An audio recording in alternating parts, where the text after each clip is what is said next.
ফারাক্কার দুই কীর্তি যারা পুরস্কার পদক নিয়ে এলো, কতটা ভালো লাগছে কি বলবেন?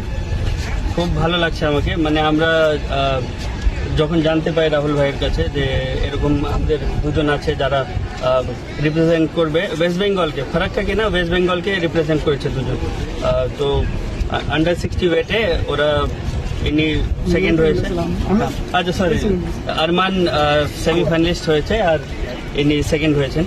তো খুবই ভালো লাগছে। আর কিছু মাসের পরে এরা আবার ওয়ার্ল্ড চ্যাম্পিয়নশিপ খেলবে, তো খুব ভালো লাগছে আমাকে। মানে পশ্চিমবঙ্গ থেকে গোটা দেশে সেকেন্ড হয়েছে? হ্যাঁ, আমাদের পুরো ইন্ডিয়াতে ন্যাশনাল চ্যাম্পিয়নশিপে ওরা সেকেন্ড হয়েছে। আচ্ছা, ওরা আজকে এলো নিউ ফারাক্কা স্টেশনে, কিভাবে আপনারা স্বাগত জানালেন? আমরা সব যুবরা এসেছি এখানে ওদেরকে উৎসাহিত করতে, যে আগের বার যখন যাবে তো ভাবতে পারবে যে আমরা যতজন যুবরা আছি ওদের সাপোর্টে আছি, ওদেরকে ভালোবাসি, ওদের পিছনে আছি। তাদেরকে সংবর্ধনা ওদের একটু